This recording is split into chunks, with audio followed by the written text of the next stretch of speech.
The DSR-50 is a sniper rifle based on the older DSR-1 design, but modified to fire incredibly powerful 50 caliber rounds. German manufactured, the weapon is classed as a bolt-action anti-material rifle, meaning it is designed for use against military equipment such as lightly armored vehicles and radar systems, rather than combatants. If fired on a person, the DSR-50 can cause damage so bad it has been known to sever limbs. The rocket-propelled grenade, or RPG as they're more commonly known as, is the most widely used anti-armor weapon in the world.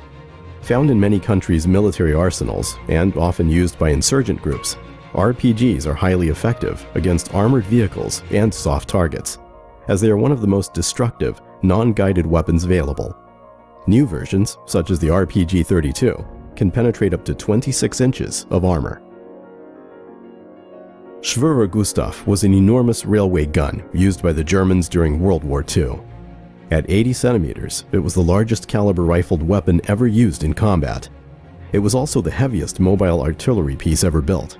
Its 155-foot length and 38-foot height gave Schwerer Gustav a weight of nearly 1,350 tons. A necessity, considering it had to fire 7-ton shells, another record for artillery weapons, across a distance of 29 miles. The Nimitz-class supercarriers are 1,100-foot long, 100,000-ton war machines. Powered by twin nuclear reactors that run for 23 years without the need for refueling, the 85 jet fighters these carriers hold mean they can give a nation as much military might as possessing nuclear weapons. The backbone of the U.S. Navy, their mere presence in a region is often enough to influence global politics and deter would-be aggressors. Considered at the time of its production in 2003 to be the most powerful non-nuclear weapon ever developed, the GBU-43B Massive Ordnance Air Blast, or mother of all bombs, could destroy 9 city blocks with its blast radius. Designed to be delivered by a C-130 Hercules transport aircraft, the 30,000-pound, 30-foot-long bomb is so powerful, detonation results in a nuclear-style mushroom cloud. They are used primarily as bunker busters, designed to destroy heavily fortified underground sites. Not wanting to be outdone, in 2007, the Russians developed the aviation thermobaric bomb of increased power, nicknamed the father of all bombs. Claimed to be 4 times more powerful than the previous US version, the FOAB is allegedly the most powerful non-nuclear weapon in the world today. It yields the equivalent of 44 tons of TNT, making the blast similar to that of a small tactical nuclear weapon. When describing the effect of the bomb, Russian Deputy Chief of the General Staff Alexander Rushkin said, "All that is alive merely evaporates." Used by the US and the United Kingdom, the Trident II is one of the most powerful weapons systems in use today. These submarine-launched ballistic missiles are thought to be able to travel up to 7,000 miles, although their exact range is classified. The missiles carry 8 thermonuclear warheads, which can carry to separate targets, each one delivering a nuclear blast, almost 25 times more powerful than the one that leveled Nagasaki. As bad as the Black Plague, anthrax, and Ebola are, their harmful properties are just a product of evolution. The biggest danger lies with the scientists who are manipulating these lethal organisms at a cellular level, creating chimera viruses. Geneticists have already discovered the means to increase the lethality of such bioweapons as smallpox and anthrax by tweaking their genetic structure.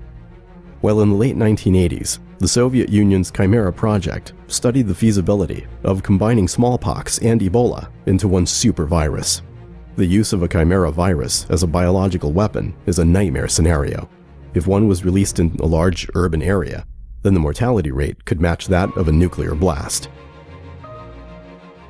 Of all the nuclear weapons in the world today, few can cause as much widespread destruction as the Russian R-36 ICBM. These 106-foot missiles have a range of almost 10,000 miles and can carry up to 17 1-megaton warheads or 38 of the smaller yield variety.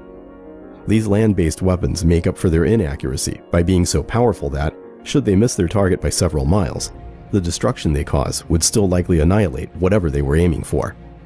They also come equipped with 40 heavy decoys, meaning any anti-ballistic defense measures would have as much difficulty intercepting one R-36 as they would 50 single warheads.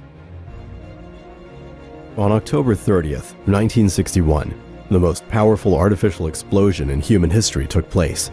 It was a test of the Russian AN-602 hydrogen bomb, known as the Tsar Bomba.